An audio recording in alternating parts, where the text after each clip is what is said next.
Hindi cinema बहुत कम बार ही अपने sequel से ओरिजिनल फिल्म के स्टैंडर्ड को मेंटेन रख पाता है। बॉक्स ऑफिस कलेक्शन वाइज भले ही मैक्सिमम सीरीजेस अपनी प्रीवियस प्रोजेक्ट से ज्यादा पैसे बना ले बिकॉज ऑफ फ्रेंचाइज फैक्टर, लेकिन ये रियलिटी है जब फिल्म क्वालिटी वाइज भी उतनी ही बढ़िया हो जिसके चलते ओरिजिनल फिल्म को इतना प्यार मिला था और वो एक फ्रेंचाइज या फिर यूनिवर्स में ट्रांसफर हुई थी। उस रेयर फ्रेंचाइज फिल्मों की लिस्ट में स्त्री 2 भी अपना नाम गोल्ड लेटर में लिखती है, क्योंकि ये न सिर्फ अपनी पिछली फिल्म की क्वालिटी को मैच करती है बल्कि सेम या फिर उससे ऊपर का थ्रिलिंग एक्सपीरियंस भी डिलीवर करती है। डायरेक्टर अमर कौशिक ने फिर से एक बार दोनों एंगल्स हॉरर प्लस कॉमेडी का डिसेंट मिक्सचर तैयार किया। इसके कॉमिक्स, थ्रिल्स, इमोशंस, एक्शन सब बढ़िया वर्क करते हैं। फिल्म की स्टोरी एक सिंगल प्लॉट पे है, लेकिन राइटर नीरेन भट्ट की राइटिंग, उनके डायलॉग साथ ही स्क्रीन पे इसे लूज नहीं छोड़ते। कुछ भी कहीं पर भी ज्यादा ड्रैग्ड या अननेसेसरी नहीं लगता। एक्टिंग वाइज राजकुमार राव ने रूरल कॉमिक जॉनर में खुद को ढाल ही लिया है, ऐसा फील होता है। उनकी डायलॉग डिलीवरी और बॉडी लैंग्वेज दोनों कमाल की है। श्रद्धा कपूर बिल्कुल स्वीट और नेचुरल है। पूरी ऑथेंटिसिटी से उन्होंने इस पार्ट में भी अपना काम किया है। जिस सिंप्लिसिटी से वो अपने डायलॉग्स को बोलती हैं और जो कॉन्फिडेंस वो अपने स्क्रीन प्रेजेंस से शो करती हैं, लगता है कि मानो इस बात पे मुहर लग रही है कि इस रोल के लिए उनसे बेहतर दूसरा कोई नहीं होता। पंकज त्रिपाठी और अभिषेक बनर्जी डियो बहुत से लाफेबल मूवमेंट्स क्रिएट करते हैं। अपार शक्ति खुराना भी अपने रोल पे डिसेंट है, लेकिन उनके कैरेक्टर के लिए कोई ज्यादा स्कोप नहीं था इस बार। सेम गोज फॉर तमन्ना भाटिया। गाने को साइड में रखेंगे तो इनका स्क्रीन पे गिन के मैगी जितना ही मिनट का अपीयरेंस है। दो बड़े नाम फिल्म में दिखते हैं जो इस फिल्म के सबसे हाई मूवमेंट्स देते हैं। दोनों के स्क्रीन प्रेजेंस और जैसा डायरेक्टर ने उनके सीन्स को एग्जीक्यूट किया है, फ्रेम किया है, प्योर गूज़बम्प्स मिलते हैं। आने वाले टाइम में ये यूनिवर्स शायद बाकी कई हिंदी यूनिवर्स से ऊपर चली जाएगी, क्योंकि सब कुछ नया और बढ़िया रहता है।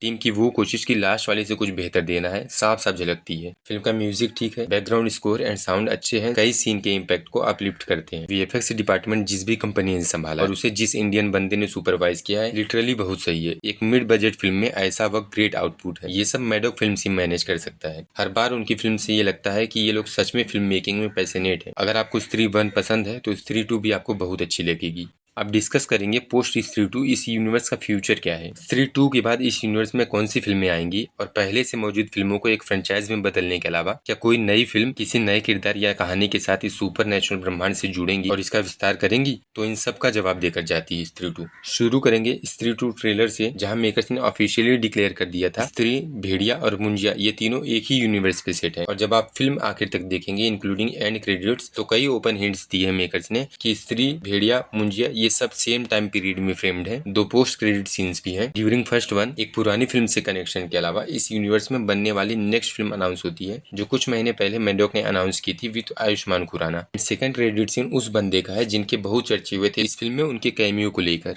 वो ग्लिम्स कई सारे क्वेश्चन मार्क छोड़ जाते हैं। एंड क्रेडिट से पहले जब वो फिल्म में कैमियो करते हैं तो उनका रोल कुछ वैसे ही डिजाइन किया गया था जैसा भूल भुलैया में था। सरकटे से निपटने का सोल्यूशन उनसे ही मिलता है। इनफैक्ट सरकटे के आगमन की बात भी चिट्ठी द्वारा पंकज त्रिपाठी एंड उनकी गैंग को उन्होंने ही बताई थी। जिस सीन पे सरकटे को मारने का उपाय ढूंढने के लिए ये तीनों जाते हैं, वहाँ त्रिपाठी जी अक्षय कुमार को उस सरकटे यानी कि जिसने उस वैश्या को मार के स्त्री बनाया है उसके खानदान का पॉइंट किया था। फिर अक्षय कुमार खुद ही कहते हैं कि सरकटा उनका पूर्वज है लेकिन पापी है। वो खुद सरकटे का मकसद, उसे हराने का उपाय एंड कंडीशंस और सर्कमस्टांसेस बताते हैं। इस एपिसोड में वो डॉक्टर आदित्य वाली वाइब दे रहे थे। ऑडियंस को लगेगा या तो अक्षय का सिर्फ इस फिल्म में कैमियो है, या अगर उनका रोल आगे एक्सटेंड करके फुल फ्लेज हुआ भी तो एक घोस्ट बस्टर की तरह से यूनिवर्स में सुपर नेचुरल पावर से लड़ने के लिए होगा। लेकिन end credit scene completely table turn कर देता है। इतना बड़ा ट्विस्ट है कि गुर्दा मुंह को आ जाए। एक डोर ऑटोमेटिकली ओपन होता है जहाँ से रोल करते हुए एक लोटा आता है, उसे अक्षय कुमार उठाते हैं। कैमरा लोटी की ओपनिंग को फोकस करता है और उसमें जलता हुआ लावा है और वो पूरा फायर अक्षय कुमार कंज्यूम कर जाते हैं। अब ये एनर्जी लेके उनकी शक्तियां बढ़ेंगी, वो कॉमन आदमी से सुपर पावरफुल हो जाएंगे। जो आगे यूनिवर्स के सही साइड के साथ खड़ा रहेगा, या फिर अक्षय कुमार अब एविल में टर्न होंगे, या फिर इनकी कोई एक नई सोलो फिल्म आएगी जो पहले इनका कैरेक्टर पब्लिक को एक्सप्लेन करेगी। क्योंकि जो कैमियो फिल्म में दिखाया था इस एंड क्रेडिट के अलावा, उसके हिसाब से उनका कैरेक्टर एविल शेड तो नहीं था। इन सब का जवाब आगे मिलेगा ही, इस होप के साथ कि पहली बार जब मैडॉक फिल्म्स ने इस यूनिवर्स में कोई बड़ा मास सुपरस्टार इंक्लूड किया है तो उसकी लीगेसी को मटेरियलाइज करेंगे। उन्हें सिर्फ स्त्री का विलेन बता के अपनी ऑडियंस को निराश नहीं करेंगे। जब एंट्री हुई ही है तो वो यूनिवर्स के आखिर तक रहें। बाकी इस वीडियो को यहीं पे खत्म करेंगे।